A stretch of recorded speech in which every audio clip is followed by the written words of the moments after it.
ఎన్ని అవమానములు కలిగినా, ఎన్ని నిందలలోనే నిలచినా, కష్టకాలములోనే నడచినా, అవహేళనలు నన్ను తరిమినా, ఎన్ని అవమానములు కలిగినా, ఎన్ని నిందలలోనే నిలచినా, కష్టకాలములోనే నడచినా, అవహేళనలు నన్ను తరిమినా, సిగ్గుపడనీయవు, ఓడిపోనీయవు, పడిపోనీయవు, ఆగిపోనీయవు, నాకు నీవున్నావు, నన్ను విడువనన్నావు.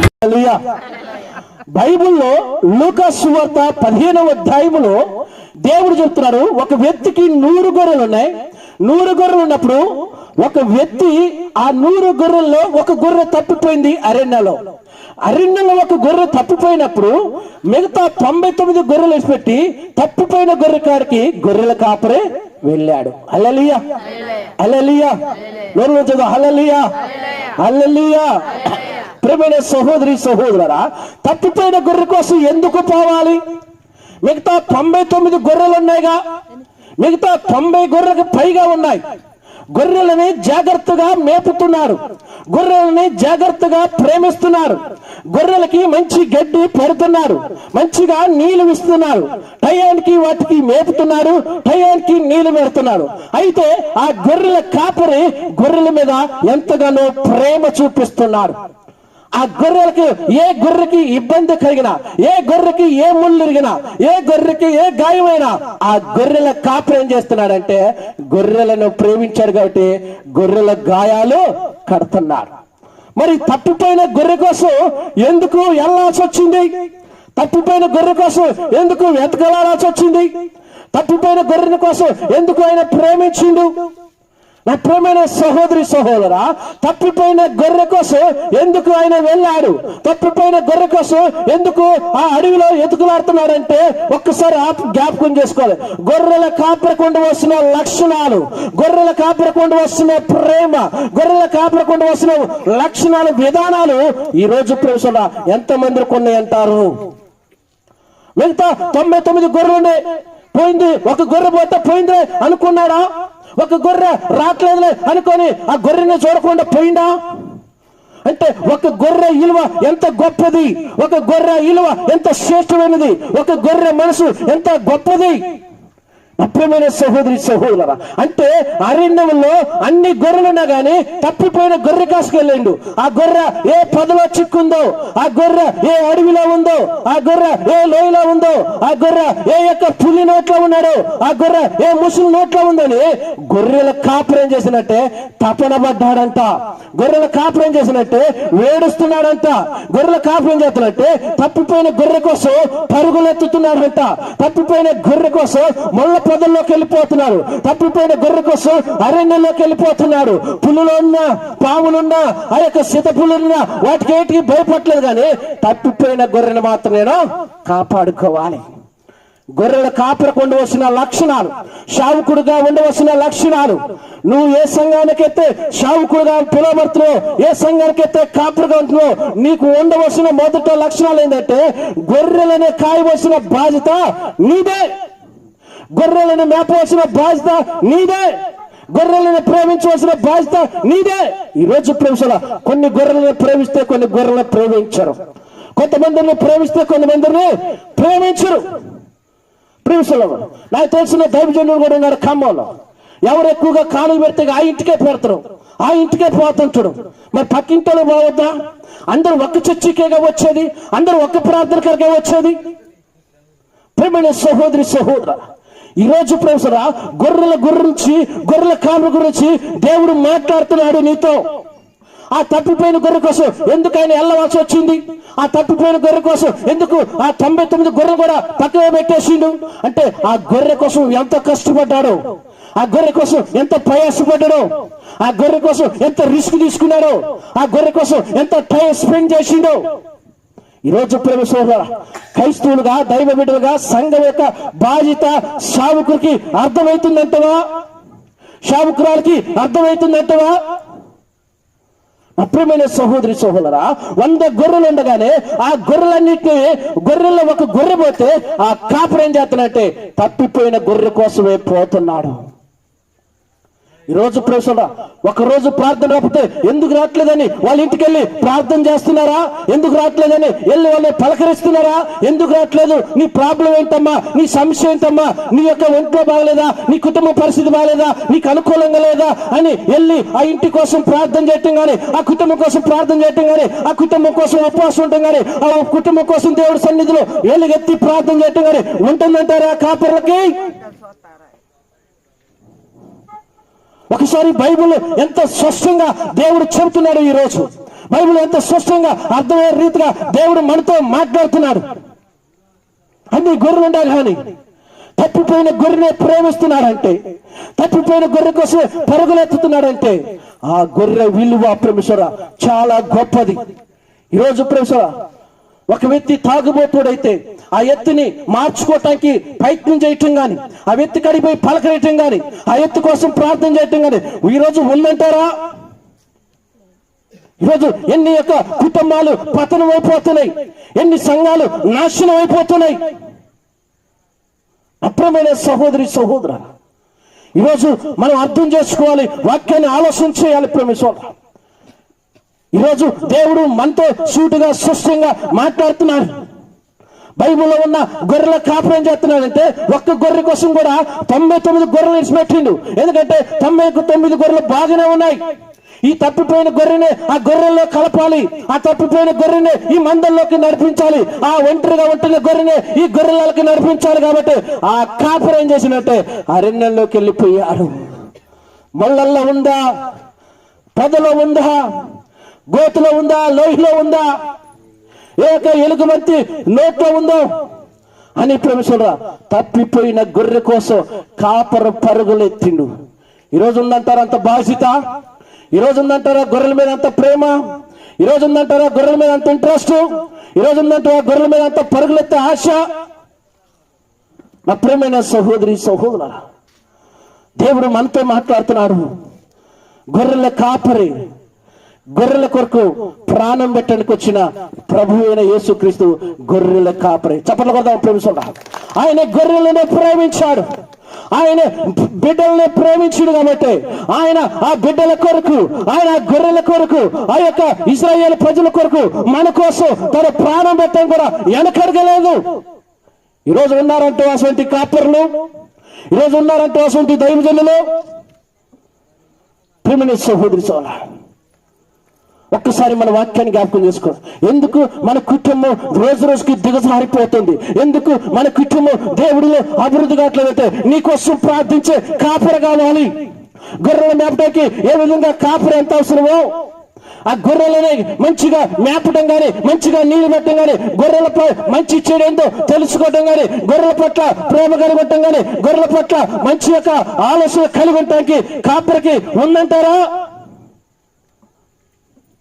అరణ్యంలో తప్పిపోయిన గొర్రె కోసం 99 గొర్రెలు కూడా విడిచిపెట్టిండా? ఒక్క గొర్రె పోతే పోయింది అనుకున్నారండి? ఆ తప్పిపోయిన గొర్రె కోసం పోయిందా లేదా? అంటే ఆ గొర్రె ఎంత ఇల్లుంది? గొర్రె అంటే ఆ గొర్రెలు అంటే మనమే. మనకే ఒక చాలా బుద్ధి ఉంది. నన్ను కాదు అనేది, పక్కింటా అని అనేది, ఆవిడ కాదు ఇదా అనుకుంటాం. నిన్ను నన్ను కాదు అందరిని అంటున్నాడు దేవుడు. దేవుడు మనల్ని గొర్రెలుగా పోల్చిండు. యేసుక్రీస్తే ప్రధాన కాపరి. యేసుక్రీస్తే ఆయన రాజులకు రాజు, ప్రభులకు ప్రభు, త్వరలో రానే ఉండేటి కాపరి. ఈ రోజు నీ జీవితం, ఈ రోజు నీ కుటుంబం, ఈ రోజు నీ పిల్లలు ఆత్మీయులు అభివృద్ధి అవుతున్నావా? సంఘంలో అభివృద్ధి అవుతున్నావా? నీ సంఘం అభివృద్ధి అవుతుందా? నీ కుటుంబం అభివృద్ధి అవుతుందా? పాఠాలు నేర్చుకోవటం కానీ, ప్రార్థన నేర్చుకోవటం కానీ, బైబిల్ చదవటం కానీ, వాక్యం చదవటం కానీ ఈరోజు నువ్వు నేర్చుకోగలుగుతున్నావా? ఆ ఇంట్రెస్ట్ నీకుందా? నేర్పడానికి కాపరి పరుగులెత్తుతున్నారా? ఆ ఉద్దేశం ఉందా? ఆలోచన చేయి. ప్రేమ సహోదరు, కొన్ని సంవత్సరాల క్రితం ప్రేమైన సహోదరా, దేవుని ఎంతగా తెలుసుకోవటానికి ముఖ్య కారణం ఎవరో తెలుసా? నాకు వెంకటన్న, నేను వెంకటన్న, నానేమాయోళ్ళు ఇంట్లో రమ్ము కొట్టుకుని మేమిద్దరే పాటలు పాడుకునేది. ఆ ఇంట్రెస్ట్, ఆ పట్టుదల నన్ను ఈ స్థానంలో నిలబెట్టింది. ఆ రోజు చదువుకోలేకపోయినా, ఆ రోజు బడికి పోకపోయినా, జీతాలు చేసిన వాడే, కూలి పనులు పోయిన వాడే, ప్రొఫెసర్ ఏ రోజైనా ప్రొఫెసర్ కూలి పనులు జీతాలు చేసిన నన్ను ఈరోజు ఒక ఉన్నతమైన స్థానంలో వచ్చినట్టే అది దేవుడికి మహిమ కలుగునుగాక. హల్లెలూయా. ప్రొఫెసర్ ఈరోజు ప్రొఫెసర్ 10 మందిని ప్రేమించడం కానీ, 10 మందికి అన్నం పెట్టడం కానీ, 10 మందికి బట్టలు ఇట్టని కారణం ఏంటంటే నా దేవుడు చేసిన మేలండి. చప్పట్లు కొడదామా ప్రొఫెసర్? అందుకనంటాను ప్రేమిసోడ, మనం దేవునంట గట్టిగా పట్టుకోవాలంట.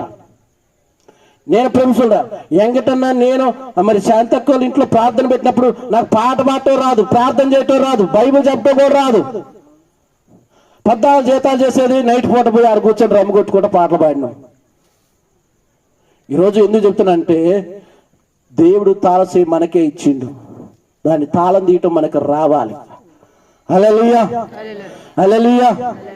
నా ప్రియమైన సహోదరి సోలా, ఈరోజు ప్రేమ సోదరా, దేవుడికి మహిమ వస్తుంది ఎవరైతే దేవుడు పని మీద ఆడుకుంటారో, ఎవరైతే దేవుడు పని చేస్తారో, ఎన్ని కష్టాలు వచ్చినా, ఎన్ని ఇబ్బందులు వచ్చినా, ఎన్ని అవమానాలు వచ్చినా, ఎన్ని ఆటంకాలైనా, ఎన్ని అభ్యంతరాలు వచ్చినా దేవుణ్ణి విడిచిపెట్టుకుని ఉండబట్టి, దేవుణ్ణి పట్టుకోబట్టే ఈ రోజు ఆ దేవుణ్ణి నమ్మాను కాబట్టి ఆ దేవుడు మనిషిని మంచి స్థానంలో నిలబెట్టాడు. చమడబడదాం ప్రేమ సహోదరులారా. ఈరోజు నా ప్రేమని సహోదరి చూడ, మీ అందరూ తెలిసి మీ కళ్ళ ముందే పొద్దున్నే గడ్డి మోపు, తడిసిన గడ్డి మోపు మనసులో మోసుకొని పోయిన వాడిని నేను. సరిగా చెప్పులు కూడా లేని వాడిని, సరిగా బట్టలు కూడా లేని వాడిని. ఈరోజు ప్రేమ ఎన్ని 100 మందికి బట్టలు ఇస్తున్నాను, ఎంతమంది సేవకుల్ని నేను ప్రేమించి వాళ్ళని ఆదరిస్తున్నాను తెలుసా ప్రేమేశ్వర. ఇదంతా గొప్పతనం కోసం కాదు, నా దేవుడు ఇన్ని కార్యాలు చేస్తాడు. హల్లెలూయా. నా దేవుడు ఇన్ని అద్భుతాలు చేస్తున్నాడు. నా ప్రేమని సహోదరి సోదరా, అంటే గొర్రెల కాపరికి ఉండవలసింది గొర్రెల మీద ప్రేమ ఉండాలి, గొర్రెల మీద ఇంట్రెస్ట్ ఉండాలి, గొర్రెల యొక్క మంచి చెడు గ్రహించాలి కాపరి. గొర్రెల పట్ల వారు ఎటువంటి యొక్క మార్గంలో ఉంటున్నారో వాళ్ళు గ్రహించాలి. గొర్రెలు పొలంలో మేత్రయా పక్కదారికి వెళ్తున్నా గ్రహించాలి కాపరు. నా ప్రేమని సహోదరి సోదరా, ఈరోజు బస్సు డ్రైవర్ మంచిగా ఉంటే బస్సులో ప్రయాణం చేసేవాళ్ళు కూడా మంచిగా ఉంటారంట. అవునా? బస్సు డ్రైవర్ మంచిగా ఉంటే ప్రయాణం చేసేవాళ్ళు కూడా ఏమంటారు? మంచిగా ఉంటారు. డ్రైవర్ మంచిగా లేకపోతే ప్రయాణం చేసే వాళ్ళందరూ ఏమైపోతారు? గొర్రెల కాపరికి ఉండవలసిన లక్షణాలు. తప్పిపోయిన గొర్రెని ఎత్తికి రక్షించిండంటండి. ఆ గొర్రె దొరికిందంటండి. ఆ గొర్రెని తెచ్చి గొర్రెలు కలిపితే ఆ గొర్రెల కాపుకి ఎంత సంతోషమైందో, ఆ గొర్రెలన్నిటి కూడా ఎంత సంతోషమైందో, ఎంత ఆనందమైందో. అందుకనే యేసుక్రీస్తు ప్రభువు చెప్తున్నారు, లూకా సువార్త 19:10 నశించిపోయిన దాన్ని ఎతికి రక్షించుటకు మనిషి కుమారుడి భూమి మీదకి వచ్చిన.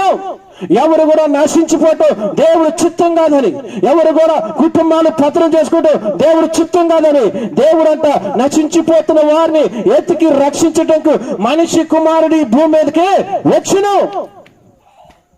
ప్రియమైన సహోదరి సోదరా, ఈరోజు మనం ఎలా ఉంటున్నాం ఒకసారి జ్ఞాపకం చేసుకుందాం, ఆలోచన చేద్దాం, ప్రార్థన చేసుకుందాం. ప్రియమైన సహోదరా, ప్రార్థన చేసుకుందాం.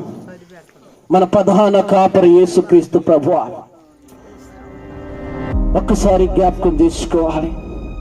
ఆయన మహిమ కలిగినటువంటి దేవుడు, ఆయన సర్వశక్తి కలిగినటువంటి దేవుడు. ప్రియమైన సహోదరి సోదరులా, ఇలా ప్రతి సంవత్సరం వచ్చి మీకు వాక్యం చెప్పటం కానీ, బట్టలు ఇట్టం కానీ, భోజనం పెట్టడం కానీ కారణం దేవుడికి మీరు ఇంకా దగ్గర అవుతారేమో అని, దేవుడు ప్రేమను మీరు తెలుసుకుంటారేమో అని, దేవుడి యొక్క ఇంట్రెస్ట్ ఏంటో మీకు కలిగిద్దేమో అని నేను ఆశతో ఎన్నో ఖమ్మం నుంచి ఇక్కడికి వచ్చి మీకోసం ఈ పనంతా చేసేది మీకోసం. మీరు బాగుండాలని, మీ కుటుంబాలు బాగుండాలని, మీ జీవితాలు బాగుండాలని, మీరు చేస్తున్న పని బాగుండాలనే నా యొక్క ప్రయత్నం, నా యొక్క కష్టం, నా యొక్క డబ్బు ఖర్చు అయినప్పటికీ ఈ కుటుంబాలు దేవుని తెలుసుకొని నమ్ముకుంటే చాలు అన్న ఆశతోనే ఈ కార్యక్రమం చేస్తున్నాను. ప్రతి సంవత్సరం కూడా జ్ఞాపకం చేసుకోమా.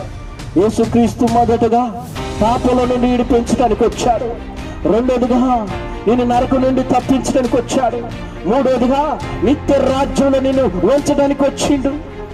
ప్రవేశంలో 100 గొర్రెలు ఉన్నప్పుడు గొర్రెల కాపురు ఆనందపడలేదు.